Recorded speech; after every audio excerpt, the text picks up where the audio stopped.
In this video, we are going to be talking about two US naval ships that have really been making headlines almost every single month since the beginning of October. Of course, I'm talking about the USS Carney and the USS Mason. And a little bit of a teaser, the USS Carney alone is 22-0 in suppressing attacks from the Houthis out of Yemen. And speaking of Yemen, essentially these two ships are operating in the Gulf of Aden and the Red Sea. Their main mission is to suppress any attacks that head towards Israel, and it just so happens most of these attacks are coming out of Yemen. The Houthis, an Iranian-backed militia group or rebel group that absolutely can't stand the West, specifically Israel and their war with Hamas since October 7th. And because of this, the Houthis have made a vow and a threat and a promise to go after Israel directly and indirectly. Where the Houthis, they've been launching drone attacks and ballistic missile attacks up the coast of Saudi Arabia, up the Red Sea towards Israel without any success. We'll get to that very soon. But also going after any ship that belongs to Israel or any ship that is heading towards Israel. And so because of this, the US Navy has taken it upon themselves to suppress any attacks that are heading towards Israel or heading towards any vessels in the Red Sea and the Gulf of Aden. It just so happens that the USS Mason and the USS Carney, they have been the ones taking the brunt of the attacks and suppressing a majority of these attacks. Now, I do want to start with the USS Mason. Now, this ship and the USS Carney, they are both guided missile destroyer ships. What's interesting about the USS Mason, back in 2017, it was literally rated as the best ship in the entire Atlantic fleet for the US Navy. Like, literally the best ship and crew. Which means this ship has quite the lineage, so whoever operates on this ship must understand and knows they are operating in a ship that would make it into like the US Navy Hall of Fame. What I also find very interesting about this ship, back in 2016, this ship has had its fair share of fights against the Houthis. Throughout the month of October in 2016, the USS Mason has had to suppress a slew of attacks from the Houthis, but specifically what I find very impressive, on the 15th of October 2016, the Mason was targeted by 5 anti-ship cruise missiles while operating in the Red Sea, north of the Bab el-Mandi Strait.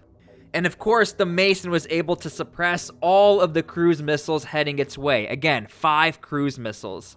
Now, when you fast forward to 2023, the US Mason has again been suppressing missile attacks and drone attacks straight out of Yemen from the Houthis.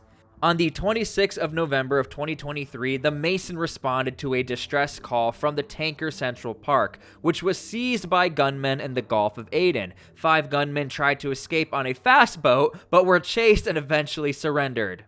But then, out of nowhere, 2 ballistic missiles were fired from the Houthi-controlled parts of Yemen towards the general direction of the Mason and the Central Park. Nobody was hurt, but nonetheless, the Mason was tracking it and was ready to take him out of the sky. Now look, the US military has a very complex mission in the Middle East because the US Navy's specific job is not necessarily to safeguard all of Yemen and stop anything coming out of Yemen. It just so happens that a majority of the attacks heading towards Israel or anything that has to do with Israel in the Middle East, it's coming out of Yemen.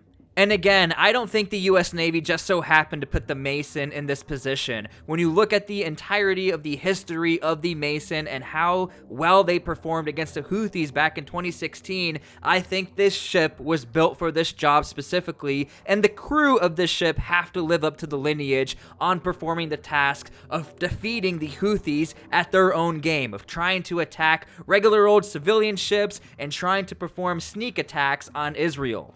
However, I must admit, this ship right here really seems to be getting most of the attention. I really just wanted to shout out the USS Mason because the Mason has also been doing an amazing job in the Middle East. This ship right here, the Carney, it boasts a 22-0 record against all attacks from the Houthis towards Israel and towards the Carney itself. The USS Carney has done everything from suppressing drone attacks heading up towards Israel along the coast of Saudi Arabia. The USS Carney has also responded to Mayday calls from civilian ships and have also managed to defend these ships from more attacks from the Houthis. Now, let me read you the story that happened on December 3rd, where in my opinion, the USS Carney will be solidified again in some sort of Hall of Fame or some sort of historical documents, because this story is quite impressive from the Carney. Again, on December 3rd, there were 4 attacks against 3 separate commercial vessels. And like we had mentioned before, the US Navy is not necessarily guarding all of these commercial vessels in the Red Sea and the Gulf of Aden. It just so happens that the US Navy is in the area, and of course they are going to respond to any sort of mayday calls, especially if the Houthis are going to slam drones into civilian ships. Okay, so essentially, the Carney responded to every single ship's distress call, 3 separate ships. At approximately 9:15 Standard Time, the Carney detected an anti-ship ballistic missile attack fired from Houthi-controlled areas of Yemen towards the MV Unity Explorer, impacting the vicinity of the vessel. Unity Explorer is a Bahamas-flagged UK-owned and operated bulk cargo ship crewed by sailors from 2 nations. The Carney was conducting a patrol in the Red Sea and detected the attack on the Unity Explorer.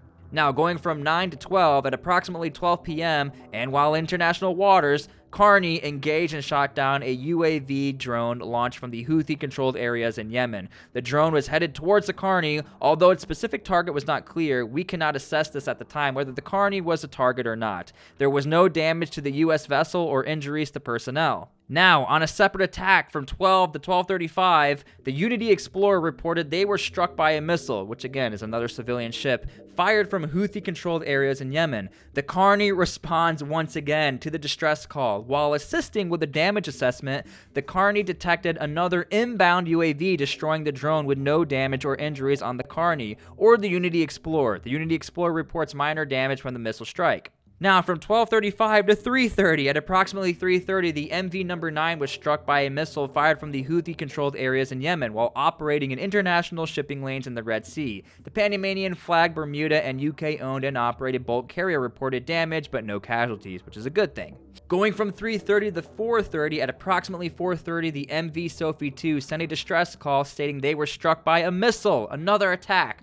The Carney again responded to the distress call and reported no significant damage. While en route to render support, the Carney shot down a UAV heading in its direction once again. The Sophie 2 is a Panamanian flag bulk carrier crewed by sailors from 8 countries. And in conclusion, these attacks represent a direct threat to international commerce and maritime security. They have jeopardized the lives of international crews representing multiple countries around the world. We also have every reason to believe that these attacks, while launched by the Houthis in Yemen, are fully enabled by Iran. The United States will consider all appropriate responses in full coordination with its international allies and partners. Which is the perfect segue to note that it's not only these 2 ships really doing all of the work. Apparently, the United States military and really the maritime force wants to create a coalition between United States allies and partners to all come together to essentially fend off the Houthis, because the Houthis, they've been doing a lot of damage on these commercial vessels. I mean, this ship right here is a French naval ship. The French Navy has announced that the FS Languedoc, which I'm sorry if I said that wrong, a FREMM multipurpose, was able to shoot down an attack drone over the Red Sea as it was attempting to strike the Norwegian-flagged oil chemical tanker. The MV Strinda, who was severely damaged last night by an anti-ship cruise missile launched by the Houthi terror group in Yemen, causing a large fire on board the vessel. The FS Languedoc, and also likely the USS Mason, hello Mason, provided an escort to the ship out of the threat zone. And again, at the time of making this video, the Carney and its crew boast a 22-0 suppressing all attacks on Yemen, which is extremely impressive. Towards the very beginning of this conflict, when the Houthis stated they were going to start launching attacks towards Israel and nobody took them serious, all of a sudden there was a barrage of drones heading up the coast of Saudi Arabia along with missiles, and the one ship to respond to the call was, of course, the Carney. Now, we also have to remember there are 2 strike groups in the Middle East. And again, I have to say this. The main mission of the U.S. Navy is not specifically to pick on Yemen. It just so happens that the U.S. Navy is dealing with an isolated threat and a direct threat from the Houthis, because the Houthis, they are the ones who made the threat and the warning and the actions against Israel and commercial vessels.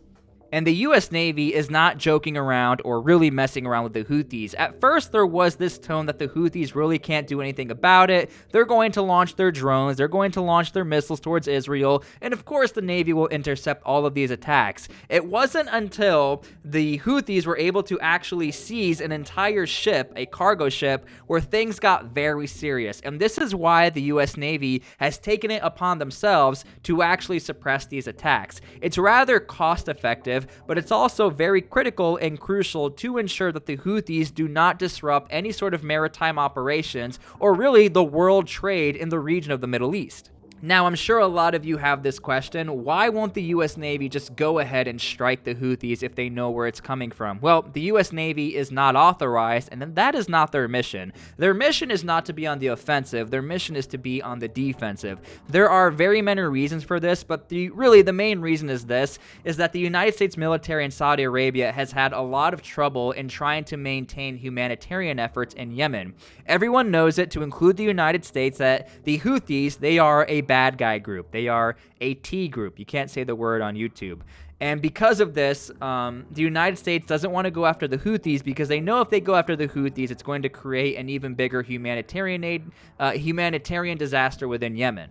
And so, it's not that the Mason and the Carney wouldn't be able to isolate and attack the Houthi rebel groups or their regions. The U.S. military just does not want to be responsible for another all-out war in the Middle East because Iran would also be involved in this. They just don't want to create a humanitarian disaster. So it just makes the most sense. We're just going to suppress and we're just going to defend whatever we can from the Houthis. And it looks like these ships have an extremely high success rate. Now, their success rate is not exactly 100%. That 22-0 from the Carney is everything that the Carney was able to detect. Again, there are civilian vessels that have been struck, but nonetheless, the U.S. Navy has been doing a massive, great job in the Middle East. I mean, it's extremely impressive to see how the Carney and the Mason have taken it upon themselves. Just two ships have managed to suppress a lot of attacks coming out of Yemen. Again, great job, U.S. Navy. Keep up the good work.